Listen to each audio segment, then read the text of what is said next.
इस सेशन में हम लोग पढ़ेंगे टाइप 4 प्रॉब्लम्स। ओके, तो टाइप 4 प्रॉब्लम्स क्या हैं? एग्जाम्पल कंसीडर करते हैं। कहता construct the minimal DFA that accepts all the strings of a's and b's where every string contains A B as substring. Okay, तो ए बी एज सबस्ट्रिंग का क्या मतलब है कि अगर मैं पैटर्न लिखने की कोशिश करूं, pattern of the strings in the language L, तो W किस तरह की है? ए बी तो सबस्ट्रिंग है, मतलब ए बी कंप्लीटली कहीं ना कहीं स्ट्रिंग में प्रेजेंट है। ओके, और बिगिनिंग में x कर देता हूं और ये y कर देता हूं, और x और y है क्या?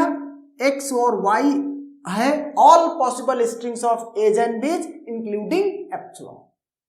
ओके, मतलब अगर x एप्सिलॉन हो गया तो बिगिनिंग में ही ए बी मिल गया एज ए सबस्ट्रिंग, अगर y एप्सिलॉन हो गया तो एंड में मिल गया ए बी एज सबस्ट्रिंग, और अगर x और y एप्सिलॉन नहीं है तो बीच में ए बी मिल गया कहीं पर एज ए सबस्ट्रिंग, तो ये एक्सेप्ट होना चाहिए। ओके, ये बात हो गई। अब हम बात करेंगे कि इसमें स्मॉलेस्ट लेंथ की सबस्ट्रिंग क्या होगी, क्योंकि हमें इंटरेस्ट उसी पे है। तो अगर x और y दोनों एप्सिलॉन हो गए तो ए बी हमको सबस्ट्रिंग मिल जाएगी। अगर सपोज करो x का a ले लेता हूं, ए बी, और y को एप्सिलॉन, तो ए बी और यहां से बी ए बी, और इस तरह करके आप y को भी चाहो तो फिर a और b ऐसे करके लिखो। लेकिन मेरा इंटरेस्ट किस पे है? सिर्फ स्मॉलेस्ट पे। ओके, अब स्मॉलेस्ट है, इसी को सबसे पहले एक्सेप्ट कराऊंगा। तो मैंने क्या कहा? Q0 इनिशियल स्टेट है, A रीड किया, Q1 पे पहुंचा, यहां से क्या किया? B रीड किया, Q2 पे पहुंचा, और इसको एक्सेप्ट करा लिया, A B एक्सेप्ट हो गया। चलो भाई, ये बात हो गई। अब सिस्टम को कंप्लीट करते हैं।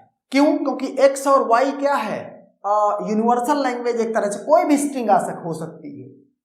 ओके, तो अब सिस्टम को कंप्लीट करते हैं। अच्छा, y ए बी एक बार मिल गया, अगर एक बार आप श्योर कर दिया है आपने इस बात के लिए कि कोई भी स्ट्रिंग हो ए बी से, तो उसे रीड करना ही पड़ेगा फाइनल स्टेट पहुंचने के लिए।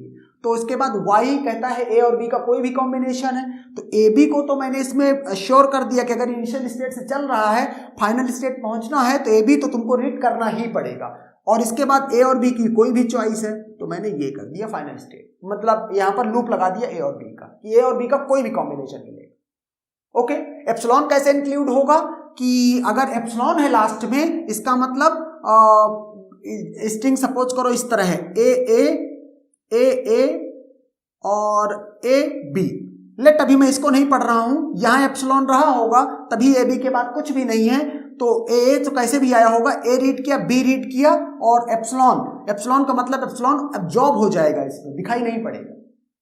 ओके, तो इसका मतलब लास्ट में ए और बी ही हो सकते हैं, और नहीं तो कुछ नहीं हो सकता, कुछ नहीं, जैसे ये। ओके, तो ये हो गया। अब हमें सपोज करो बिगिनिंग में ए का ट्रांजिशन तो आपने कर दिया। ओके, अब ऐसा भी तो हो सकता है कि बिगिनिंग ए से ना हो करके बिगिनिंग बी से हो। ओके, तो हमने ये क्या कर दिया? ये बी के ट्रांजिशन दे दिए।